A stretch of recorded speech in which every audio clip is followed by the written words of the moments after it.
my si nejprve řekněme, jak se na takový živý obraz vlastně dívat. Když se objeví, nechte ho na sebe plně působit. Jakmile pochopíte jeho smysl, zatleskejte. To bude pro nás signálem, že můžeme obraz ukončit. Čili nedojde k potlesku, hrozí bezpečí, že se obraz, jak říkáme, zasekne. Já poprosím techniky, aby zhasli v sále.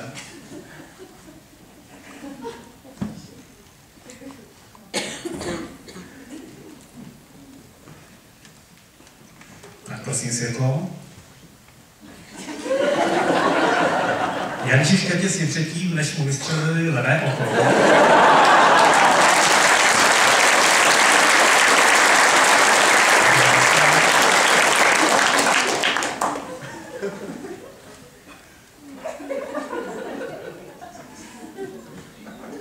Můžeme zasnout.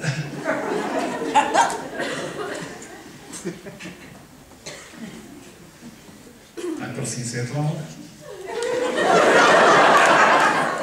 Doktor Miroslav Tyrš vynalézá stojspatný s rukama v týru.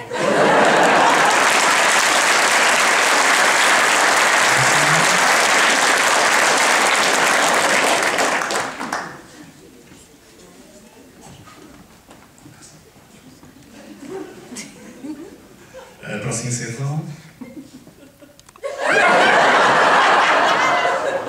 Vynález si ruchadla bratranci Beberkové.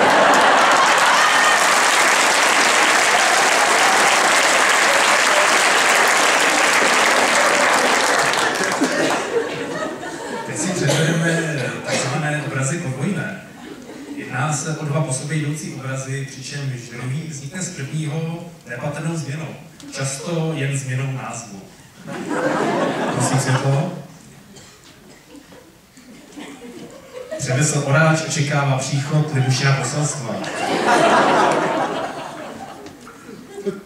Čekáme na potlesk.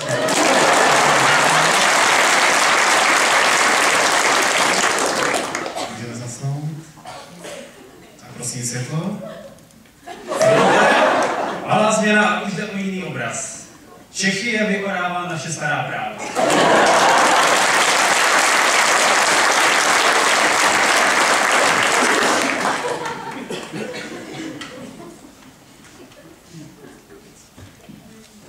Prosím světlo. Doktor Konrád Rentgen při práci.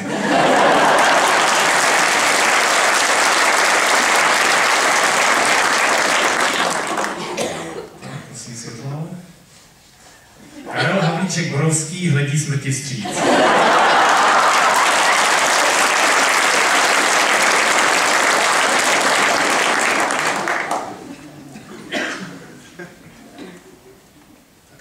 Prosím o plné světlo. Přátelé, na závěr Cimrmanových živých obrazů se pokusíme o inscenaci jednoho z jeho velkých výjevů. Ale to už není moje práce, já poprosím specialistu na masové scény kolegu Richarda Wiesnera.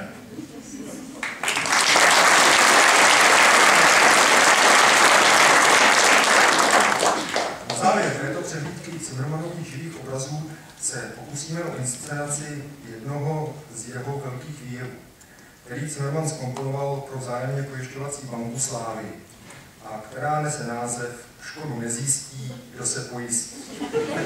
Bankovní úředníci ho předváděli každou sudou hodinu ve dvoraně pojišťovny jako náborovou akci. Já tu mám schéma výjevu a my se pokusíme ho podle něj dát dohromady. Tak, uprostřed obrazu stojí pojišťovací agent.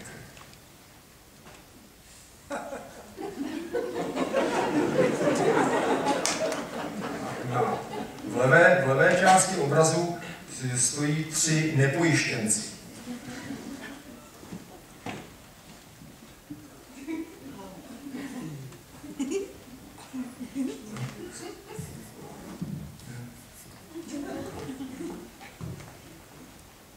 A v pravé části obrazu stojí pojištěný rolník.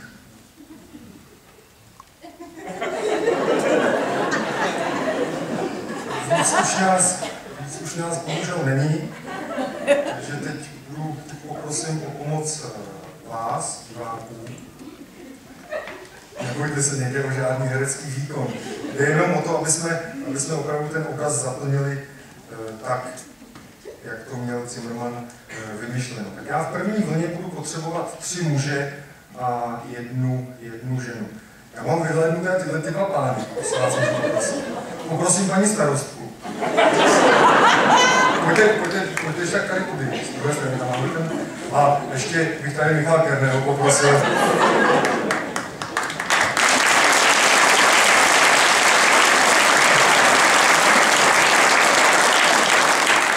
Pánové, vás poprosím, posaďte se na židle. A tady paní starostko, pojďte ještě tak za mnou. Vy budete představovat rolníkovu ženu. Jmenuje se Jarda, vy jste o mě něco věděla, když už budete manželé. Teď si jednotlivé postavy.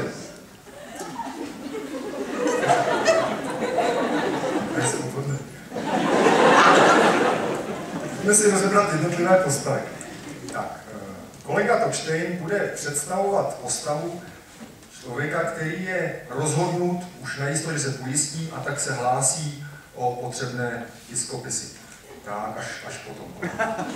Kolega Hrodek je postava člověka, který je také rozhodnut, že se pojistí, jen ještě váhá, jestli využít pojistku plnou nebo poloviční.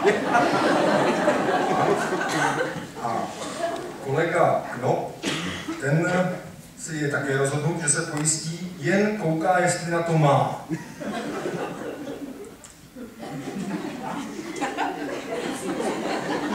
Ale to tam v tom výjevu je napsáno, že na to má.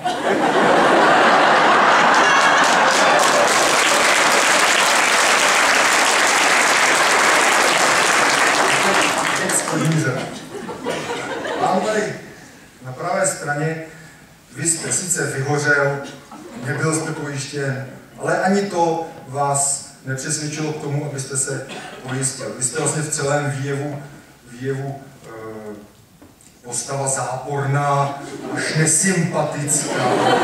Můžeme si to vyměnit tady s Michalem. A myslím, že...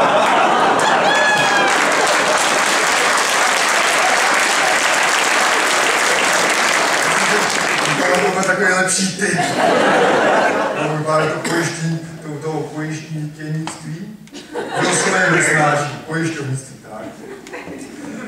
Pán uprostřed bude představovat člověka, bude mít smutný výraz, protože vy jste byl pojištěn, ale když jste vyhořel, tak se zjistilo, že jste včas nezaplatil poslední pojistnou splátku, takže vám pojištěno nic nevyplatilo. A pro vás budu mít teďka novou roli. Vy budete ještě smutnější než váš kolega po pravé straně. Protože vy jste byl pojištěn, včas jste zaplatil pojistnou splátku, ale když jste vyhořel, tak se zjistilo, že jste byl pojištěn proti krupobytí. Teď se přesuneme do této části obrazu. Pojišťovací agent, ten ukazuje všem 6 pánům šťastně pojištěné manžele. Já ještě poprosím, jestli bychom...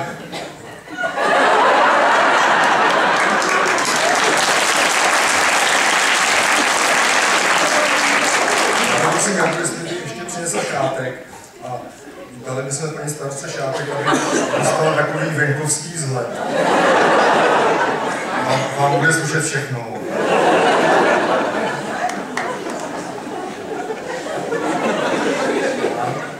A ještě poprosím Jardu, aby vás udělal maminko.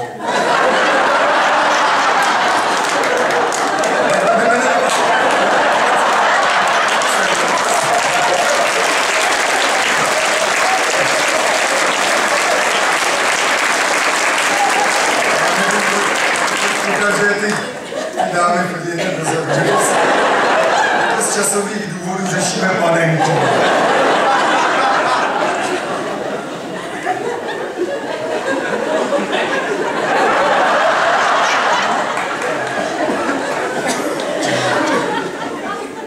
Teď už nám chybí jen ústřední postava celého obrazu. Máme tady pro ní přistavenou připravenou židličku, aby byla vyvýšena, bude představovat symbol banky Slávie. Mělo by to být mladé děvče nebo mladá paní. Nebude to nic těžkého, prostě se tam postaví ta paní nebo slečna a bude držet barák.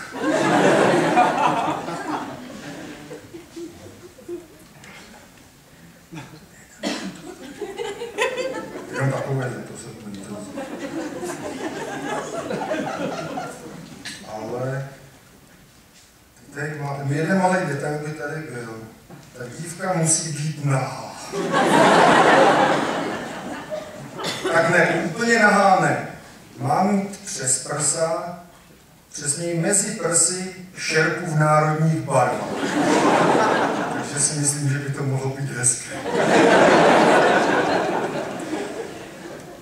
A než se rozmyslíte, nám nedávno přišel zajímavý dopis z Pardubic. Jední manželé se nám v něm svěřují, že se na základě účinkování v tomto živém obraze před 2 lety seznámili. Ten pán si prý koupil lístek až někam do zadní řady a viděl svou budoucí ženu prvně v životě a hned jako banku Slávy. Často na to vzpomínají. Paní doslova píše: manžel často lituje, že nesehnal lístek někam dopředu, aby lépe viděl.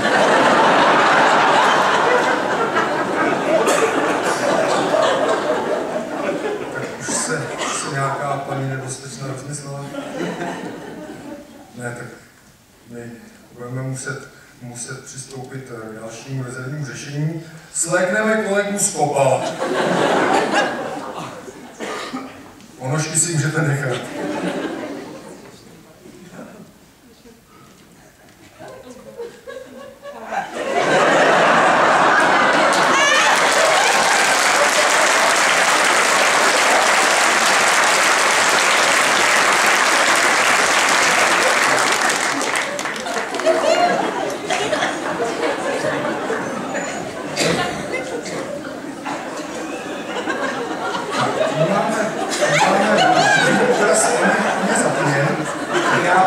Všechny účastněné, aby se vžili do svých rolí.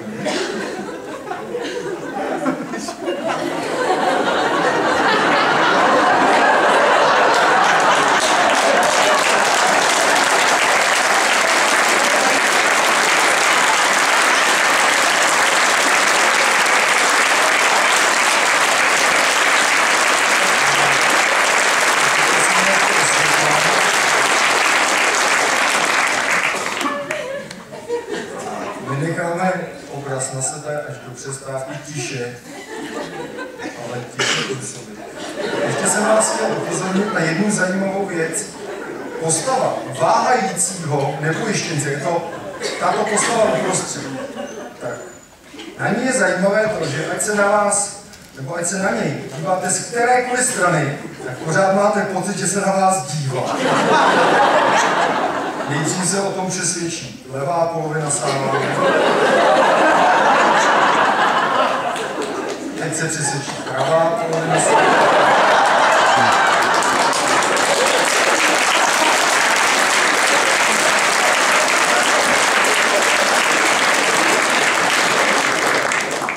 Děkuji, že jsme odměnili obraz potleskem a uděláme si přestávku. Děkujeme za všechno!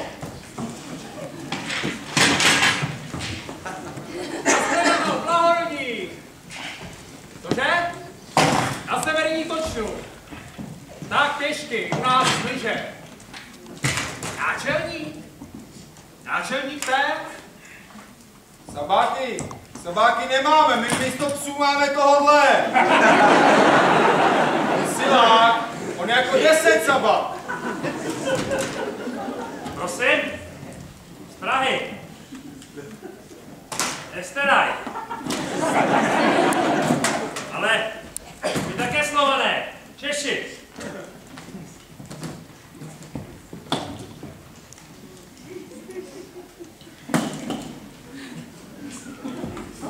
Jídlo? Máme. Chleba, 3 husy, špek, všechno. Cože, prodat? Ne, nemůžeme, nám třeba, my musíme daleko. Tak, Pane Bohem! Pane Bohem! nazdar. A jste na blahorodí. Přátelé, možná, že to byli poslední lidé, co jsme viděli. Máme všechno. Všechno náčelníku, lyže, saně, rezervní prádlo, zbraň, hudební nástroj. Já zapomněl ve vlaku míč. Cože? Nafukovací míč. Je to mrzí náčelníku, ale snad se bez něj nějak obejdeme. To pěkně začíná. To opravdu mrzí. A četve míč, hlavně, že máme co jíst. Ten míč, když si na mě vzpomenete, nám bude setsakramentsky chybět. Víte, jak dlouho trvá polární noc? 100 dní! 100 dní. 100 dní! Já to řekl první. Ano, 100 dní šera, mrazu a samoty. Si myslíte, že ta trudomyslnost je sranda, co? To pak jsme stokrát nečetli, co to s lidma dělá. Z 330 polárních výprav zahynulo 8 hladem, 6 mrazem, 4 vysílením a 17 trudomyslností. 17! Promiň náčelníku, ale to je 35. Jedna výprava chybí. Jak to 8, 6, 630. 35. Pravdu má náčelník. Náčelník schválně neuvedl, viď Karle, americkou výpravu profesora McDonalda, která zmizela neznámo proč. Chci to vidět, bez míče. Náčelník, nechával jsem si to jako překvapení, ale když teď víme, že jsme bez míče, tak vám to řeknu hned. Zatímco jste ve vlaku spali, složil jsem píseň do nepohody. A myslím si tedy, že se povedla. A ještě jsem si připravil jeden komický převlek, ale to vám nebudu prozrazovat, protože by se to nesmáli, až se do toho oblíknu. Já si myslím, že se naše výprava důdomyslnosti nemusí bát. Chci to vidět. Amundsen, chlap z ocele a plakal jak malý kluk. No už tady kvůli blbýmu míči tvrdeme dost dlouho. Výpravo, pozor! Do lyží!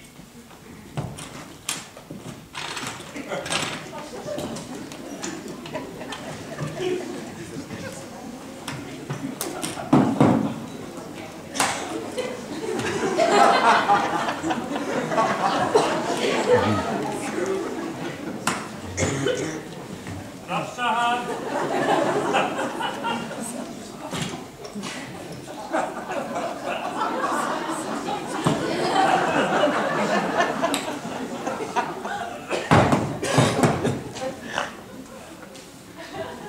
Já bych náčelníka kritizoval, ale nejdřív měl nápovel do lyží a pak teprve zapřahat. Tak bych to viděl já. Čím sever?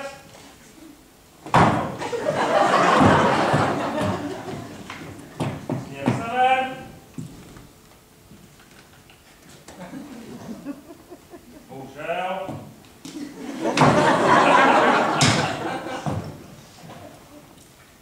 Jednotlivě pravotočivě o 180 stupňů vzad. Raz!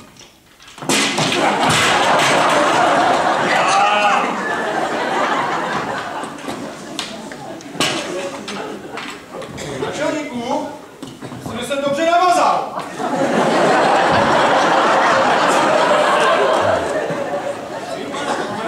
Já bych ze všeho nejdřív určil sever. Polární výpravou za mnou v pořadí. Náčelníku, mohu, faktická poznámka. Co zás? Nevadí, že je před námi vysoký pešuňka koleje. Výmoník, bliže sejmout.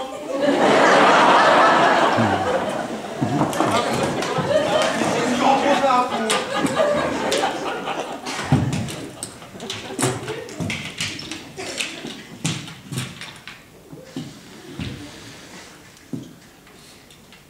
Polární výpravou za mnou v pořadí.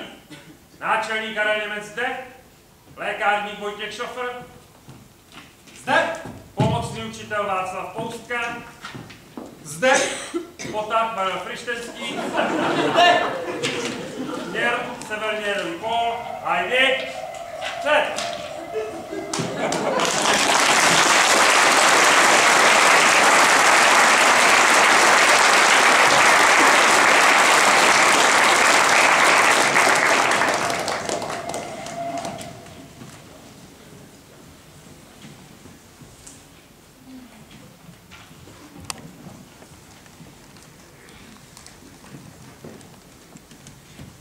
Jako učiteli Připadl mi přirozeně úkol vést deník naší polární výpravy. Přečtu vám prvních 37 stran. Kapitola první. Zrod velkého projektu. S nápadem dobít severní pól přišel minulé úterý magistr Šofr. Když jej na schůzce naší jednoty podolských otužilců přednesl, byli všichni návrhem nadšení. Ale nikdo se nechtěl výpravy zúčastnit. Většinou z rodinných důvodů. Nakonec se přece jen 3 odvážlivci našli. Náčelník jednoty Karel Němec, hledař bránického pivovaru Karel Frištenský a já, učitel Václav Poustka. Všichni staří mládenci bez rodinných důvodů. Datum odjezdu bylo stanoveno na 9.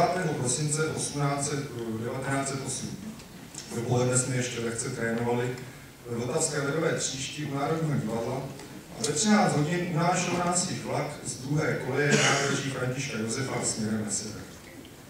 Vyprovodil nás vlastně frištenského bratranec Gustav. Tento světový šampion v zápase řecko-římském, který v Německu porazil Šichtla, porazil doma v Kolíně prase a přinesl nám vlaku bohatou výslužku. Když už hovořím o frištenských, nemohu smlčet jednu obavu. Člen naší výpravy Karel Frištenský silou sice nahradí 8 až 10 tažných psů, ale nevím, zda jeho duševní schopnosti stačí na náročný úkol pohárníka. Zatím se chová, jako bychom měli na odpolední výlet do Průhonic. Když od náchoda se ptá, kdy už tam budeme. A ze všeho nejvíc se těší, jak se v oblasti věčného směru skouluje. Často, když ho poslouchám, napadá mě, že jsme přece raději měli vzít psy.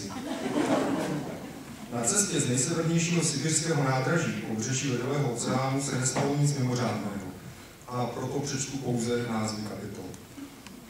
Kapitola 5. Slavnostní překročení 70. rovnoběžky. Kapitola 6. Frištenskému omrzly obě nohy. Kapitola 7. Vrátíme se. Kapitola 8. Simulant dostal na pamětnou. Kapitola 9. Ztratili jsme kompas. Kapitola 10. Vlci. Kapitola 11. Bloudíme v mlze. Kapitola 12. Prohlídka Petrohradské ermitáže. Kapitola 13. Další překročení 70. rovnoběžky. Kapitola 14. Frištenský simuluje zánět slepého střeva. Kapitola 15. Zdařilá operace. Kapitola 16. Frištenský simuluje pooperační slabost. Kapitola 17. Táhni a se lůstej. Kapitola 18. Konečně moře.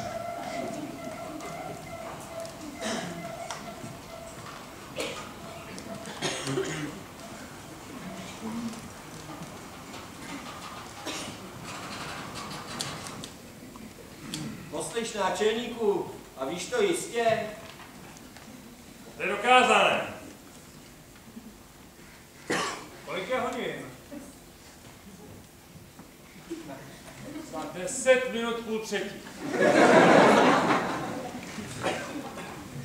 Tady čtu, že na všech školách